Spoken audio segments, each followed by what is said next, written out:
छत्तीसगढ़ के सुरक्षा बलों को बड़ी कामयाबी मिली है। नक्सल प्रभावित क्षेत्र बीजापुर के इंद्रावती नेशनल पार्क इलाके में सुरक्षा बलों ने एक बड़े ऑपरेशन को अंजाम दिया और 31 नक्सलियों को मार गिराया। इसमें कई बड़े नक्सली और इनामी कमांडर भी शामिल हैं। सभी मारे गए नक्सलियों के शव को जवानों ने अपने कब्जे में ले लिया है।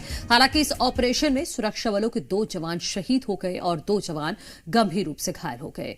एयरलिफ्ट कर घायल जवानों को रायपुर लाया गया, जहां उनकी स्थिति खतरे से बाहर बताई जा रही है। वहीं मारे गए सभी नक्सलियों को हेलीकॉप्टर से बीजापुर लाया गया। इस पूरे अभियान को अंजाम एसटीएफ और डीआरजी जवान ने दिया है। मुठभेड़ के पास से इलाके में सर्च ऑपरेशन लगातार जारी है। घटनास्थल से जवानों ने AK-47, SLR, INSAS, BM launcher समेत भारी मात्रा में असला और बारूद बरामद किए हैं। इस पूरी घटना के बाद इलाके की घेराबंदी कर दी गई है। बता दें कि बीजापुर के नेशनल पार्क इलाके में नक्सलियों की गतिविधि की सूचना पुलिस मुख्यालय को मिली थी, जिसके बाद एक विशेष अभियान की शुरुआत 8 फरवरी की देर रात की गई। अभियान में जवान जैसे ही जंगल पहुंचे, नक्सलियों ने उन पर गोलियां चलाना शुरू कर दिया, जिसका बहादुरी से सामना करते हुए जाबाज जवानों ने 31 नक्सलियों को मार गिराया।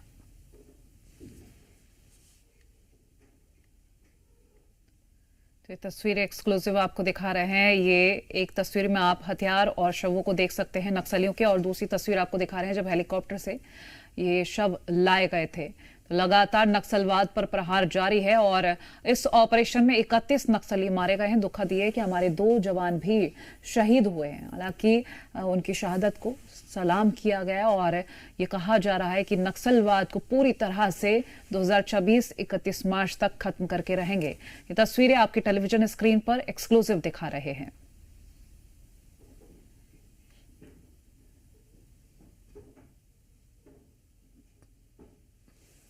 एक्सचेंज ऑफ फायर होता रहा। एक्सचेंज ऑफ फायर होने के बाद में सर्चिंग के दौरान 31 माओवादियों के शव बरामद हुए, जिसमें 20 पुरुष और 11 महिला नक्सलियों के शव बरामद हुए। उसके साथ ही AK-47, SLR, इंसास और रॉकेट लॉन्चर के समेत कई सारे ऑटोमेटिक हथियार भी बरामद हुए हैं। इस दौरान हमारे 2 जवान शहीद हो गए और 2 जवान गंभीर रूप से घायल थे, जिनका इलाज रायपुर में किया जा रहा है। हम लोग को टोटल जो है इस ऑपरेशन में 31 नक्सली मारे गए हैं। अब उसमें पहचान की कार्रवाई अभी चल रहा है, क्योंकि अभी अंधेरा हो गया है। तो पूरा जो अभी पहली बार सर लॉन्चर जैसे कुछ हथियार मिले हैं सर, ये कैसे हथियार हैं, कैसे मिले, क्या नक्सली खुद बना रहे हैं? हाँ, ये नक्सलियों के द्वारा जो है, उनके टेक्निकल जो टीम है उनके द्वारा बनाया गया जो है। बेसिकली इसको नक्सली जो है अपने लिटरेचर में सुरखा नाम दिया, इसका नाम जो है। और इसमें जैसे वो सामने रखा हुआ है, उसके जो सेल है, उस सेल के माध्यम से उसके राउंड भी वो रखे हुए हैं सामने, अगर आप लोगों ने देखा होगा। तो इन्होंने अपने टेक्निकल टीम के द्वारा जो है निर्मित किया है ये जो है। और इससे वास्तव में जो है कि उस हथियार को देखने से, उसके सेल देखने से ऐसा लग रहा है कि अगर विस्फोट हो जाता है तो बहुत बड़ा नुकसान होने की जो है ना उसमें ज़्यादा।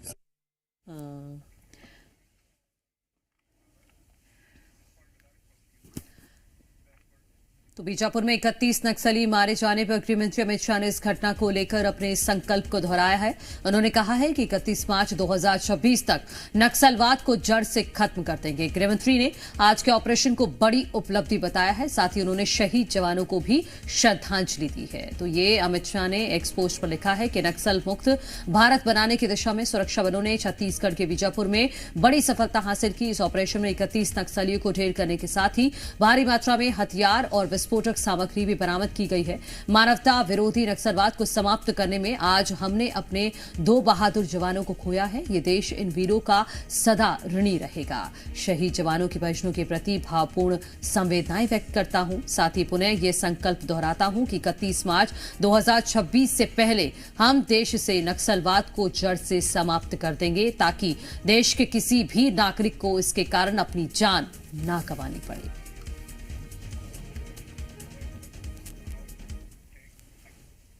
तो नक्सली मुठभेड़ पर सीएम विष्णुदेव साय ने जवानों को बधाई दी, साथ ही शहीद जवानों के प्रति अपनी श्रद्धांजलि भी अर्पित की है। देखिए, हमारी सरकार को 13 महीने हुए हैं और 13 महीने में नक्सलवाद के साथ बहुत मजबूती के साथ लड़ाई लड़े हैं। हमारे सुरक्षा के जवान बहुत साहस के साथ लड़े हैं और डबल इंजन की सरकार है, इसका भी लाभ हम लोगों को मिल रहा है। और आज मतलब बीजापुर जिले में जो नेशनल पार्क एरिया है वहां पर मुठभेड़ हुआ है, जिसमें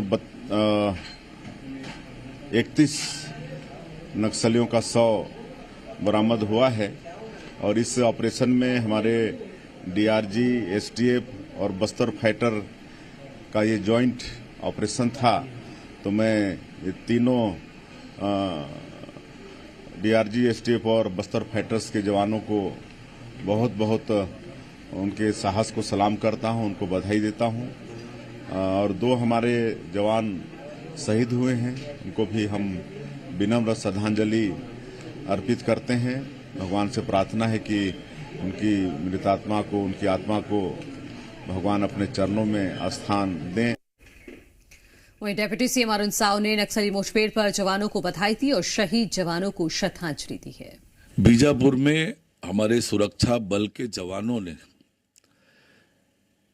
अपनी बहादुरी और वीरता से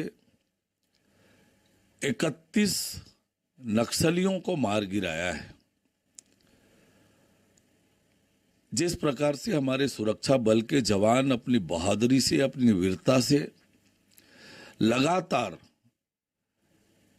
नक्सलियों को गिरा रहे हैं, मार गिरा रहे हैं, बस्तर को नक्सल मुक्त करने के दिशा में काम कर रहे हैं। मैं उनकी बहादुरी को नमन करता हूं, उन्हें बधाई देता हूं इस बड़ी सफलता के लिए। और प्रधानमंत्री माननीय नरेंद्र मोदी जी, देश के गृह मंत्री अमित शाह जी का जो संकल्प है, मार्च 2026 तक देश को, बस्तर को नक्सल मुक्त करने का, उस दिशा में ये बहुत बड़ा कदम है। बहुत बड़ी सफलता हमारे सुरक्षा बल के जवानों को मिली है। मैं उन्हें बहुत बधाई और शुभकामनाएं देता हूं। इस मुठभेड़ में हमारे 2 जवानों के शहीद होने की भी जानकारी आई है। ये जवानों के शहादत को मैं नमन करता हूं, प्रणाम करता हूं। उनकी जो शहादत है, उनका बलिदान है, वो जाया नहीं जाएगा। और जो बहादुरी लगातार वो दिखा रहे हैं, निश्चित रूप से देश को उन पर गर्व है, छत्तीसगढ़ को उन पर गर्व है। और बीजापुर नक्सली ऑपरेशन को लेकर पीसीसी चीफ दीपक बैज ने सुरक्षा बलों को बधाई दी और शहीद जवानों को श्रद्धांजलि अर्पित की है। जिस तरह जानकारी आ रही है कि बड़ी संख्या में नक्सलियों के मारे जाने की खबर है, तो निश्चित रूप से मैं फोर्स के जवानों को बहुत बहुत बधाई और शुभकामनाएं देता हूं। और कुछ फोर्स के जवान इंजर्ड भी हुए हैं और कुछ शहीद भी हुए हैं। निश्चित रूप से उन्हें जल्दी स्वास्थ्य लाभ की कामना भी करता हूं। हमारे 2 सहयोगी इस वक्त जुड़ गए हैं। बीजापुर से पवन दुर्गम और जगदलपुर से अनूप अवस्थी हमारे साथ जुड़ गए हैं। पवन, पहले मैं आपके पास आना चाहूंगी, आज का अपडेट तो बताइएगा ही, साथ ही जिस तरह से जनवरी 2025 से अब तक 81 नक्सलियों को ढेर किया जा चुका है, इससे पता चल रहा है कि टारगेट 2026 के तहत ही ये मिशन को अंजाम दिया जा रहा है। जी, निश्चित तौर से बस्तर में शांति स्थापित करने के लिए लगातार प्रयास किए जा रहे हैं। नक्सलवाद जिस तरीके से यहाँ पे पनपा है, यहाँ फला फूला है और यहाँ उसने अपनी पैठ जमाई है, तो उसको उखाड़ने का एक पूरा जो प्रयास है वो चल रहा है। लगातार ऑपरेशन बस्तर के इस पूरे इलाके में चल रहे हैं और इसका परिणाम भी निकल कर आ रहा है। अब अटैकिंग मोड में के जवान है और उस इलाके में जहां नक्सली अपनी मजबूत पनाह का मानते थे या वो उनकी सुरक्षित जो स्थान मानते थे, अब उस इलाके में जाकर फोर्सेस के जवान ऑपरेशन कर रहे हैं और बड़ी चुनौती नक्सलियों को दे रहे हैं और बड़े मुठभेड़ में बड़े जो नक्सली हैं उनको मार गिराया जा रहा है। एक तरीके से नक्सलियों का जो पूरा तंत्र है उसको नेस्तो नाबूद यहाँ पे किया जा रहा है। इंटेलिजेंस को बहुत पुख्ता किया गया है और साथ ही साथ तकनीक का इस्तेमाल किया जा रहा है, जिसमें ड्रोन का इस्तेमाल किया जा रहा है और बड़ी सफलताएं जो है वो सुरक्षा बल के जवानों को मिल रहे हैं। बस्तर में जो गुंडम है, बीजापुर में गुंडम है, उस इलाके में केंद्रीय गृह मंत्री आए थे और उनका साफ तौर से वहां के ग्रामीणों को कहना था कि अगले साल 2026 तक हम आपको बस्तर से और इस इलाके से नक्सल मुक्त आपको करके देंगे और हम ये प्रयास करेंगे कि एक भी निर्दोष ग्रामीण का खून इस जमीन पर ना गिरे। तो उस तरफ ये पूरा प्रयास दिख रहा है। फिलहाल जो जानकारी अभी तक है, 31 जो नक्सली हैं उनके शवों को कल लाया गया है, किया गया। साथ ही साथ जो हथियार हैं वो भी यहाँ पर दिखाए गए हैं। नक्सली अब इस इलाके में, अंदरूनी इलाकों में अपनी खुद की फैक्ट्री बनाकर वेपन्स है वो मैन्युफैक्चर कर रहे थे। ये एक सबसे बड़ी बात निकल कर आ रही है सुरक्षा बलों से लड़ने के लिए। निश्चित तौर पर, और देखिए नई टेक्निक्स का भी उपयोग करते हुए पाए गए हैं ये नक्सली, तो ऐसे में और भी चुनौतियां बढ़ जाती हैं, लेकिन लगातार सुरक्षा बल आगे बढ़ रहे हैं, ये काबिले तारीफ है। अनूप, मैं आपसे अपडेट लेना चाहूंगी क्योंकि नक्सलवाद पर प्रहार लगातार जारी है और जो ये मुठभेड़ हुई है 8 तारीख से शुरू हुई और अभी भी बताया जा रहा है कि सर्च ऑपरेशन जारी है।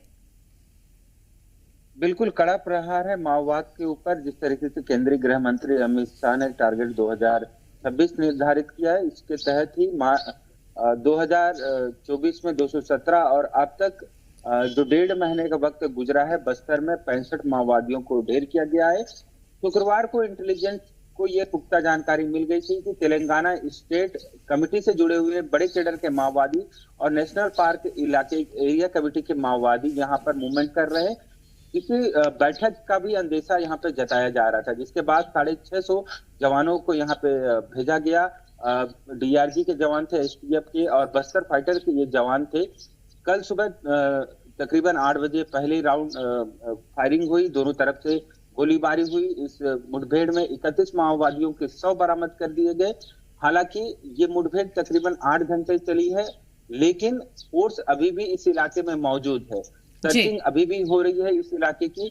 इसमें ये कहा जाना चाहिए कि अभी भी फोर्स चूंकि अंदर है और माओवादियों के जो शव हैं वो चॉपर के जरिए से मुख्यालय तक लाए गए थे। सुरक्षित नहीं है ये इलाका उतना भी, लेकिन फोर्स लगातार इस इलाके में अपनी दबिश दे रही है।